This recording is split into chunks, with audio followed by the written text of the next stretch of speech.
저는 오늘 본문에서 우리가 이 확신을 회복해야 되는데, 그럼 우리가 회복해야 될 확신이 뭐냐? 하나님 사랑에 대한 확신이에요. 우리가 확신해야 되는 회복이 바로 이 하나님 사랑에 대한 확신. 자, 38절 39절 다시 한번 보십시오. 내가 확신하노니 사망이나 생명이나 천사들이나 권세자들이나 현재일이나 장래일이나 능력이나 높음이나 깊음이나 다른 어떤 피조물이라도 우리를 우리 주 그리스도 예수 안에 있는 하나님의 사랑에서 끊을 수 없으리라.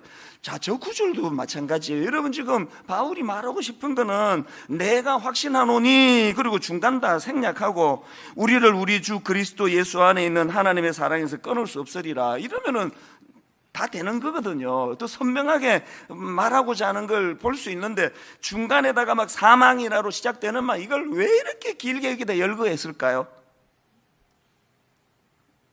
그만큼 하나님의 사랑은 강렬하다는 걸 강조하고 싶은 거예요. 제가 이 말씀을 읽다가 무슨 생각이 들었냐면, 바울은 사망이나로 시작해가지고 높음이나 깊음이나 다른 어떤 피조물이라도 썼는데요, 2000년의 세월이 지났으니까 이 사이에 우리가 이 삽입에 넣을 내용이 많다고 생각해요.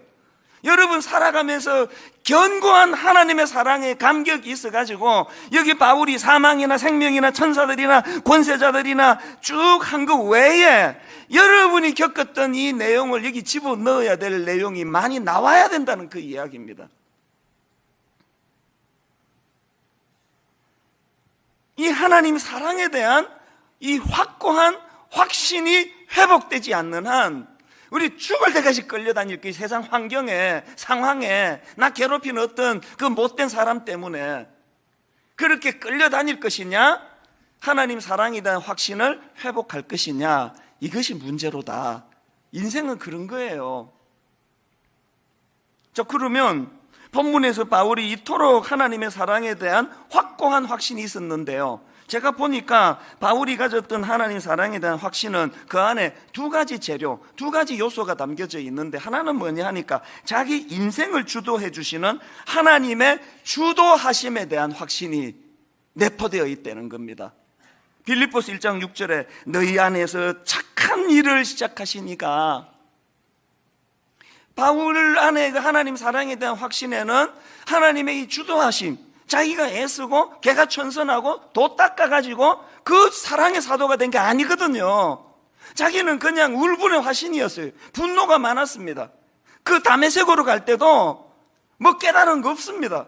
그냥 울분을 가지고 이것도 죽여야 되겠다, 그렇게 하면서 그냥 눈에 핏발을 세우면서 다메섹으로 가고 있었는데, 주님께서 주도적으로 자기 삶에 개입해 주셔서 사랑의 사도로 바꾸어 주셨다는 거예요. 너희 속에 착한 일을 시작하십니까? 그 자기 인생을 주도해 주시는 하나님에 대한 사랑을 바울이 갖고 있었기 때문에, 그 감격이 있었기 때문에 오늘 37절을 한번 보십시오. 그러나 이 모든 일에 우리를 사랑하시는 이로 말미암아 우리가 넉넉히 이기느니라. 여러분, 제가 화면으로 그 노란 글씨로 띄워드리는 우리를 사랑하시는 이로 말미암아를 빼고 읽어도요 지장이 없습니다. 그러나 이 모든 일에 우리가 넉넉히 이기느니라. 그런데 저 노란 글씨를 왜 거기다 껴 넣었을까요? 네 넉넉히 이기는 거 맞는데 어떻게 이길 수 있는지에 대한 근원은 알고 확신하라는 거예요. 이 모든 일에 우리가 넉넉히 이길 수 있는 힘은 내가 가진 실력, 내가 가진 능력이 아니라 우리를 사랑하시는 이로 말미암아라는 거예요. 주도하시는 하나님. 그런가 하면은 바울이 하나님의 사랑과 관련해서 가지고 있는 확신이 하나 더 있는데요, 이렇게 자기 삶을 주도하시는 하나님은 결코 도중에 포기하시는 분이 아니라는 확신입니다.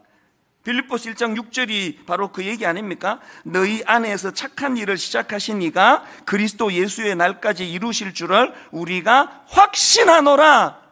시작하신 이가 이루실 때까지 변개치 않으신다는 거예요.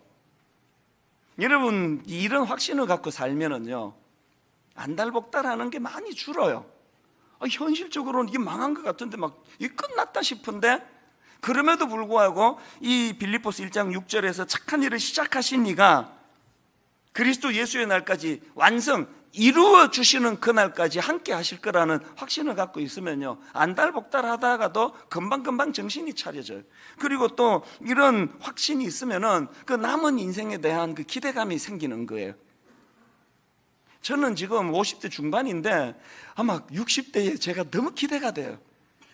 이야, 그 20대 때 그냥 웅덩이에 갇힌 것 같은 저를 하나님이 주도적으로 손을 내밀어 은혜를 베풀어 주시고 저를 건져 주셔가지고 30대 때, 20대 때는 꿈도 꿀 수 없었던 청소년 사역자로서 그렇게 영광을 하나님이 누리게 해주시더니 도중에 하나님이 변개치 않으심으로 40대 때 분당 의료기를 개척해가지고 이게 내 20대 때 그 웅덩이에 빠져 있을 때는 꿈도 꿀 수 없었던 이런 영광스러운 일을 40대 때 누리게 하시더니 50대가 되니까 갑자기 또 1만 성도 파송 운동이라는 너무너무 버거워가지고 너무 감당하기 어려운 그런 사명을 주셔가지고 제 50대는 이거 놓고 기도하다가 세월이 다 가거든요.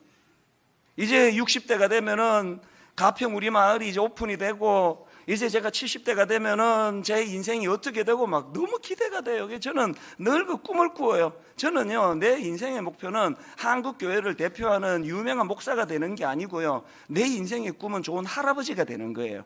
근데 가평에 우리 장애인들 아이들 머리 쓰다듬어 주면서 이따만한 그 누렁이 한 마리를 끌고 다니면서 그 제가 이게 큰 개를 좀 끌고 다녀야 되겠다고 결심한 게, 우리 집에서 그 토이푸들 그 요만한 걸 키워보니까요, 자꾸 밟아요. 이게 너무 작아가지고. 그래서 다음 강아지는 좀 큰 걸 키우고 싶은데, 여러분, 이 20대 초반에 웅덩이에 갇혀있는 것 같은 낙심하고 좌절한 참 가련한 인생에게 은혜의 손을 내밀어 주신 주님이 그 이후로 34년이 지나는 오늘에 이르기까지 그 사이에 하나님을 배신한 적도 많고 실망시켜드린 적도 많고 참 부끄러워서 얼굴을 들 수 없는 못된 짓을 하나님 앞에 많이 그 애들 표현으로 배신을 때리는 짓을 내가 많이 했는데 여전히 하나님은 변개치 않는 사랑으로 저를 여기까지 인도해 주시는 이것이 내 인생에 대한 확신으로 이게 화하는 거예요. 34년을 인도해 주신 하나님이 이후에 34년을 인도하지 않으시겠냐고요. 여러분, 바울이 가졌던 이 하나님 사랑에 대한 확신의 두 요소, 주도하시는 하나님, 다메섹에서 먼저 손을 내밀어 주신 그 하나님께서 변개치 아니하시고 온전하게 이루어지는 그날까지 우리를 인도해 주실 것이라는 이 확신이 회복되는 저와 여러분 되시기를 바랍니다.